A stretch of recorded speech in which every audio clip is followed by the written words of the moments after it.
अस्सलाम वालेकुम। We are discussing block 6 biochemistry. 2-3 हमारे टॉपिक्स रह गए थे इंस्टेड ऑफ लिपिड बायोकेमिस्ट्री।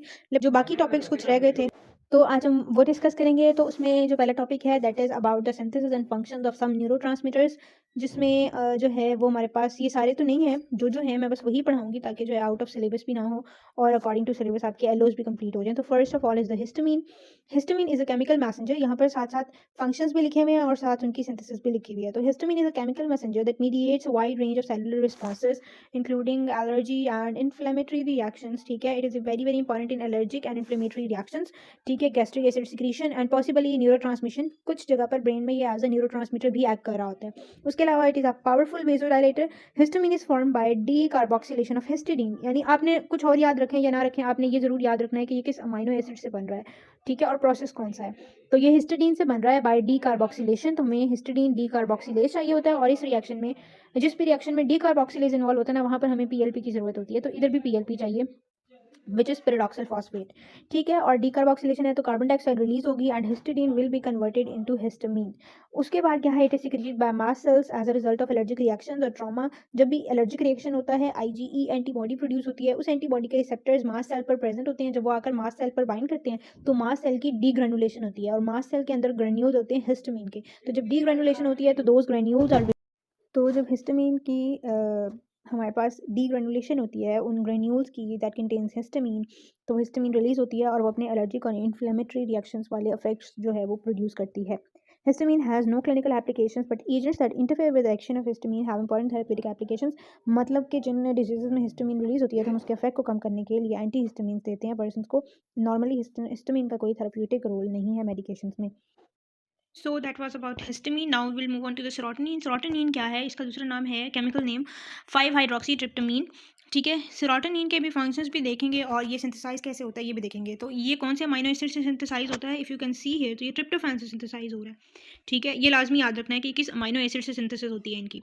ठीक है, it is synthesized and stored at several sites in the body. By far the largest amount of serotonin is found in the cells of intestinal mucosa. Smaller amounts occur in the central nervous system where it functions as a neurotransmitter. तो आपको इसका पता होना चाहिए कि इसका primary function neurotransmission नहीं है, ये इंटेस्टाइनल म्यूकोजा में प्राइमरीली पाया जाता है लार्ज अमाउंट में, और प्लेटलेट्स में भी पाया जाता है। Serotonin synthesize from tryptophan which is hydroxylated. जो हिस्टामीन था वो डीकार्बोक्सिलेशन से बन रहा था, ये हाइड्रोक्सिलेशन से बन रहा है इन अ BH4 रिक्वायरिंग रिएक्शन, जिसमें हमें BH4 चाहिए होता है। Analogous to that catalysed by phenylalanine hydroxylase. अगर आपको याद हो तो फिनाइल एलानिन हाइड्रोक्सिलेज पर फिनाइल एलानिन पर वो एक्ट करता है और वो भी उसकी हाइड्रोक्सिलेशन करता है इन अ BH4 requiring reaction same. The product 5 hydroxy tryptophan को फिर डीकार्बोक्सिलेशन होती है और फिर वो सेरोटोनिन बनता है। यानी इसमें दो स्टेप्स हैं, ट्रिप्टोफैन की हाइड्रोक्सिलेशन होगी और फिर डीकार्बोक्सिलेशन होगी in the presence of PLP। ठीक है, और जो है वो फिर हमारे पास जो है वो सेरोटोनिन बनेगा। द प्रोडक्ट उसके बाद है जी, जो सेरोटोनिन है, जितने भी न्यूरो ट्रांसमीटर है ना, उनके डिग्रेडिंग एंजाइम्स भी होते हैं, जैसे एसिटाइल कोलिन का कोलिनेस्ट्रेज है। इसी तरह सेरोटोनिन और डोपामीन का ना मोनो अमाइन ऑक्सीडेज है, तो ये उनसे डिग्रेड हो जाता है। Serotonin has multiple physiological roles including pain perception.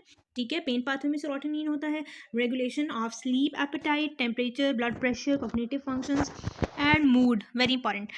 ठीक है, ये इसके फंक्शंस हैं। उसके बाद serotonin is converted to melatonin in the pineal gland via acetylation and methylation. तो मेलाटोनिन में भी ये कन्वर्ट हो जाता है पाइनियल ग्लैंड के अंदर, अगर इसकी एसिटाइलेशन और मिथाइलेशन कर दी जाए। तो दैट्स अबाउट सेरोटोनिन।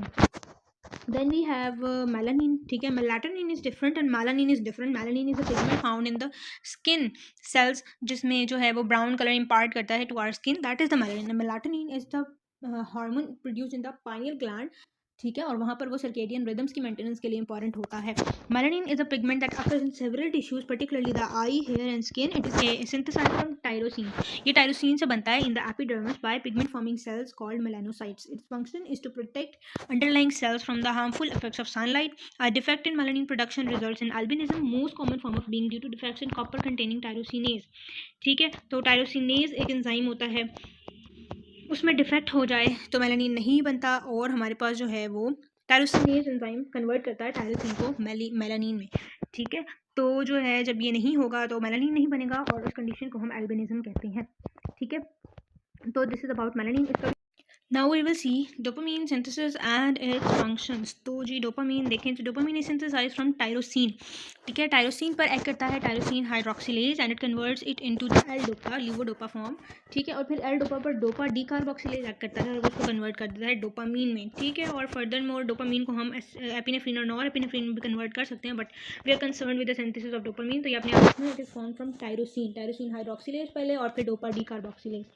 ठीक है, सेम वही चाहिए होंगे पीएलपी, इसमें पीएलपी चाहिए होगा और इसमें हाइड्रोक्सिलेज के केस में BH4 चाहिए होगा। ठीक है, तो these are the synthesis of dopamine and dopamine you know is very very important neurotransmitter in the brain. ठीक है, और अगर ये नहीं होगा तो पार्किंसंस डिजीज हो जाती है इन द बेसल गैंग्लिया। ठीक है, substantia nigra is the most important part from where the dopamine is secreted into the basal ganglia, और ये हमारे पास मसल मूवमेंट्स के लिए इंपॉर्टेंट होता है। ठीक है, उसके बाद आ जाते हैं जो लास्ट हमारा न्यूरोट्रांसमीटर है जो एलोज में लिखा हुआ है, वो है गाबा। ठीक है, गाबा कैसे सिंथेसाइज होता है। ठीक है, पूरी डायग्राम करने की बिल्कुल ज़रूरत नहीं है, हमने सिर्फ इसमें से जो गाबा वाला पोर्शन है ना वो देखना है, और वो हमारे पास जो है वो इतना पोर्शन है। ठीक है, गाबा किस अमाइनो एसिड से बन रहा है, ग्लूटामेट से, लाजमी याद रखनी है ये बात। और एंजाइम कौन सा है, ग्लूटामिक एसिड डी कार्बोक्सिलेज यानी ग्लूटामेट डी कार्बोक्सिलेज। ठीक है, ये एंजाइम है और डी कार्बोक्सिलेशन हुई है और ग्लूटामेट कन्वर्ट हो गया है गैबा के अंदर। ठीक है, तो this is how GABA is synthesize. और गैबा का फंक्शन क्या है, it is very important inhibitory neurotransmitter in the CNS। ठीक है, आपसे यही पूछा जाएगा क्योंकि यही इसका मोस्ट इंपॉर्टेंट फंक्शन है। तो ये दो चीज़ें आपने इसके बारे में याद रखनी है, इसकी सिंथेसिस किस अमाइनो एसिड से हो रही है और प्रोसेस कौन सा है, डीकार्बोक्सिलेशन है। और हमने डीकार्बोक्सिलेशन से हिस्टामिन की सिंथेसिस पढ़ी है। ठीक है, और असल में वेरी लास्ट स्टेप है इनके सिंथेसिस का, वो डीकार्बोक्सिलेशन ही है। जैसे इसमें ग्लूटामिक एसिड डीकार्बोक्सिलेज है। ठीक है, इसमें डोपा डीकार्बोक्सिलेज है।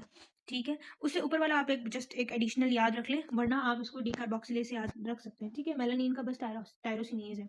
ठीक है, उसके बाद जो सेरोटोनिन है, सेरोटोनिन का इफ यू कैन सी तो डीकार्बोक्सिलेज है। ठीक है, और हिस्टामिन का भी हिस्टिडीन डीकार्बोक्सिलेज है।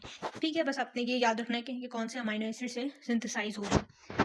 Okay, that's it about the neurotransmitters. उसके बाद हम नेक्स्ट लेक्चर में पढ़ेंगे जीनोबायोटिक्स और जो कैंसर का टॉपिक है वो हम कवर करेंगे इंशाल्लाह। Thank you so much for watching. Allah.